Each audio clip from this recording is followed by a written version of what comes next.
सुजानगढ़ के गांव गोपालपुरा में अनिश्चितकालीन धरना। तहसीलदार गोविंद राम बगड़िया ने ग्रामीणों से वार्ता करके धरना समाप्त करने की घोषणा की। अवसर पर तहसीलदार ने ग्रामीणों से वार्ता करके सारी मांगों को सुना। ग्रामीणों ने नारेबाजी करके धरना समाप्त किया। गोपालपुरा एकता जिंदाबाद, गोपालपुरा एकता जिंदाबाद, गोपालपुरा एकता जिंदाबाद, गोपालपुरा एकता जिंदाबाद, गोपालपुरा एकता जिंदाबाद, गोपालपुरा एकता जिंदाबाद। हमारी जो मांगे थी वो आज तहसीलदार महोदय के द्वारा हमें पूर्ण आश्वासन दिया गया है कि हमारी मांगों का जो निष्पक्ष जांच होगा। जो हमारी इको सेंसिटिव की जो मांग थी वो मामला हाईकोर्ट में चला गया है और माननीय हाईकोर्ट का जो भी नतीजा आएगा हमें सर्व मान्य होगा। और हमारी जो और भी मांगे थी, जो गोचर लैंड पे अवैध कब्जा किया गया है, और उस पे माननीय तहसीलदार महोदय ने हमको मतलब आश्वासन दिया है कि इसकी निष्पक्ष जांच होगी और उस पर उचित कार्रवाई की जाएगी। दूसरी हमने जो मांग रखी थी कि जो गोचर लैंड में अवैध खनन हो रहा है उस पर भी माननीय पंचायत के द्वारा उस पर माननीय तहसीलदार महोदय ने हमें आश्वासन दिया है कि जो हमारी सारी मांगे हैं उस पर निष्पक्ष जांच की जाएगी और उस पर उचित कार्रवाई की जाएगी। देखिए, हमारे आज ग्राम गोपालपुरा की ओर से 8वें दिन का जो धरना, आज हमारे माननीय तहसीलदार साहब महोदय आए और उन्होंने हमें पूर्ण आश्वस्त किया और हमारी सभी मांगों को एकदम आगे पूरी तरीके से उठाने के लिए और हर तरह की जांच करने के लिए हमें पूरा विश्वास दिलाया। और शासन द्वारा हमें एक विश्वास दिलाया गया कि आपकी जो मांगे हैं, जो एक तो जो इको सेंसिटिव जोन है उसकी सबको पता है कि हाई कोर्ट में ये मामला चला गया है और हम सभी हाई कोर्ट के इस मामले को स्वीकार करेंगे, जो भी मामला आएगा, जो निर्णय आएगा। और दूसरी हमारी ये मांग थी कि भी जो गोचर में अवैध जो हमारी गांव की गोचर थी उसमें हमारी गायों को नहीं जाने दिया जा रहा था, उसकी एक निष्पक्ष जांच होगी। एक सरकार के द्वारा प्रशासनिक जो है अधिकारी उनके द्वारा हमें आज आश्वासन मिला है कि इसकी निष्पक्ष जांच होगी और हमारा आपकी मांगे हैं उस पर निष्पक्ष जांच होगी। और हमें भी पूरा आश्वस्त है कि भी हमारी इस मांगों को ज़रूर सुनवाई होगी और सभी ग्रामवासियों के सहयोग से आज इस धरने को समाप्त किया जा रहा है। हाँ, मैं एक बात आपको ये कहना चाहता हूँ, अगर हमारी ये मांगे इन पर जल्दी से कार्रवाई नहीं की गई तो हम वापस इस धरने को भी वापस चालू कर सकते हैं। गाँव वासियों के लिए हम हमेशा तैयार हैं। आज ग्राम गोपालपुरा के अंदर जो ग्रामीणों का धरना चल रहा था उसका हमने प्रशासन की तरफ से पहुंच के इनका ज्ञापन लिया। ज्ञापन के अनुसार इनकी मुख्य मांगे ये थी कि एक तो ये वन विभाग का जो इको सेंसिटिव जोन है इसका विस्तार हो रहा है तो उसको यहीं रोकें। तो इस मामले में हाई कोर्ट में प्रकरण चला गया है और हाई कोर्ट का इस मामले में स्थगन हो गया है। अब माननीय राजस्थान उच्च न्यायालय जो भी आदेश पारित करेगा उसके अनुसार ये कार्रवाई होगी। नंबर 2 पे इनका मुख्य मांग थी कि गांव गोपालपुरा की एक डूंगर बालाजी का मंदिर का स्थान है, उसके चारों तरफ आबादी बसी और उसको राजेश्वर ग्राम घोषित किया जाए।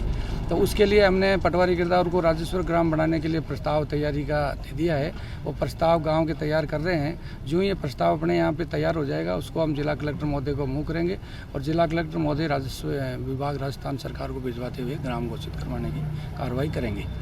और अन्य इन गाँव वालों की कई मांगें और थी, जिसमें एक तो अतिक्रमियों द्वारा चारागाह भूमि पर अतिक्रमण किया जा रहा है, अवैध माइनिंग हो रही है, तो उसकी हम ज्ञापन ले लिया और उसकी जांच करवाएंगे।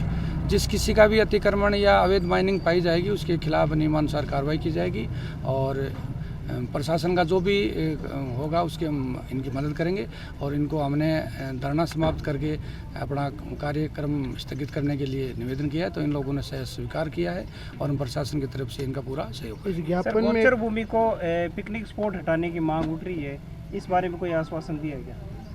गोचर भूमि को इस मामले में क्या है कि अब हाई कोर्ट में मामला चला गया ने, तो इसमें लोकल प्रशासन के स्तर पे कोई कार्रवाई अपेक्षित नहीं है। बहुचर्चित मोदी पब्लिक स्कूल में छात्र हर्षवर्धन के साथ हुई मारपीट के मामले में सुजानगढ़ ब्लॉक शिक्षा अधिकारियों ने बयान लिए।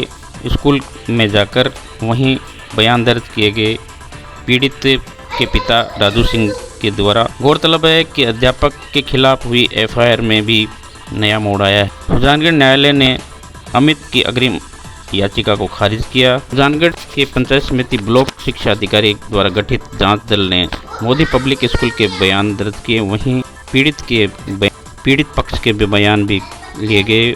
वहीं राजू सिंह ने इस मामले में बताते हुए कहा, पब्लिक स्कूल दुलियावास में 8वीं क्लास में पढ़ता था।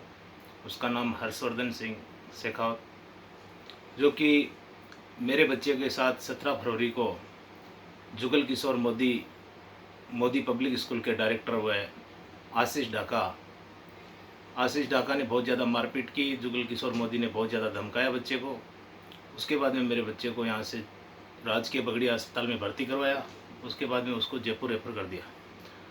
बच्चे की तबीयत ज़्यादा ख़राब होने के कारण मैं उसको जयपुर इलाज करा रहा था और मैंने उसके संबंध में कोतवाली थाना सुजानगढ़ में मुकदमा दर्ज करवाया था। उस मुकदमा दर्ज कराने के बाद में वो जुगल किशोर मोदी अपने आप ने बड़ा पैसों वाला मानता है और मुझे धमकाने की पूरी कोशिश की कि मेरे पास साधन संपन्न है, मेरे पास बहुत पैसे हैं, मेरी जान को खतरा भी बताया। फिर मैं एसपी साहब को मेरी एप्लीकेशन भी दे के आया हूँ कि मेरी जान को खतरा है। उसके बाद में उन्होंने गिरफ्तारी से बचने के लिए एडीजे कोर्ट सुजानगढ़ में अग्रिम जमानत लगाई। वो माननीय न्यायालय महोदय ने उनको खारिज कर दिया। कस्बा सुजानगढ़ के नया बाजार चौक स्थित के प्राइवेट स्कूल में अध्ययनरत छात्र के द्वारा उस प्रकरण में अग्रिम जमानत लगाई गई थी, एंटीसिपेटरी बेल। उसमें मुलजिम आशीष ढाका, एक कोई टीचर है, आशीष ढाका की तरफ से बेल लगाई गई थी। उस बेल को माननीय अपर जिला एवं सत्र न्यायालय में श्रीमान बलवंत सिंह जी बारी साहब एडी साहब ने उस जमानत प्रार्थना पर विचारण करके और दोनों पक्षों की बहस हुई। बाद बहस मुलजिम आशीष ढाका की, आरोपी आशीष ढाका की अग्रिम जमानत प्रार्थना पत्र खारिज कर दी गई। सुजानगढ़ के गांव ठरडा में कस्तूरबा गांधी आवासीय विद्यालय की मरम्मत व नवीनीकरण के लिए 11 लाख रुपए की मदद जारी की गई। ये मदद सुजानगढ़ के भामाशाह चौरड़िया परिवार द्वारा जारी की गई। सुजानगढ़ के चौरड़िया भवन में स्थित कार्यक्रम में विधायक मनोज मेघवाल को 11 लाख रुपए का डीडी भेंट किया गया। चौरड़िया परिवार प्रतिनिधि लालचंद पीपलवार द्वारा स्वर्गीय चंपालाल चौरड़िया की स्मृति में उनकी पत्नी व उनके पुत्रों द्वारा ये मदद जारी की गई। इस अवसर पर सुजानगढ़ सभापति नीलोफर गौरी, उप सभापति और सुजानगढ़ के अनेक गणमान्य लोग उपस्थित थे। विधायक मनोज मेघवाल द्वारा चौरड़िया परिवार प्रतिनिधि का स्वागत किया गया। उपखंड अधिकारी मूलचंद नूनिया सहित अनेक अधिकारी, पंचायत समिति के ब्लॉक सुजानगढ़ पंचायत समिति के ब्लॉक अधिकारियों को ये डीडी भेंट करते हुए विधायक मनोज मेघवाल ने कहा, गतिविधि के लिए आज पैसे दिए गए, कितनी राशि दी गई? 11 लाख रुपए कस्तूरबा आवासीय विद्यालय है हमारा, जो कई वर्षों से चल रहा है, जो अभी ठरडा में चल रहा है। उसमें 11 लाख का योगदान चौरड़िया परिवार द्वारा दिया गया है। नवीन जी चौरड़िया, उनके भाई और उनके माताश्री, जिन्होंने हेमंत कुमार जी, तरुण कुमार जी और नवीन कुमार जी तीनों भाई हैं और उनकी माताश्री हैं, जिन्होंने ये 11 लाख रुपए उस विद्यालय में दिए हैं ताकि वहाँ उस विद्यालय के जो विकास कार्य हैं वो हो सकें। भामाशाह परिवार, चौरड़िया परिवार जो पहले भी समय समय पर सुजानगढ़ में इस तरह की गतिविधियों में योगदान करता आया है और उसी क्रम में आज उन्होंने उस आवासीय विद्यालय को चुना और 11 लाख की एक बहुत बड़ी राशि, जिससे उस विद्यालय की भवन की मरम्मत और अन्य कार्यों में ये काम आएगी। हम सब लोग उनका बहुत बहुत आभार प्रकट करते हैं, बहुत बहुत धन्यवाद देते हैं उनको कि उन्होंने अपने जो मातृभूमि है उसमें जो अपनी कंपनी है, व्यापारिक कंपनी, उसके माध्यम से जो उनको फंड देना चाहिए हिंदुस्तान में कहीं भी दे सकते थे, पर उन्होंने अपनी मातृभूमि को चुना और यहाँ की बालिकाओं का जो आवासीय विद्यालय है, क्योंकि उसमें सिर्फ बालिकाएं पढ़ती हैं, उसको उन्होंने चुना और वहाँ 11 लाख रुपये का बहुत बड़ा योगदान दिया।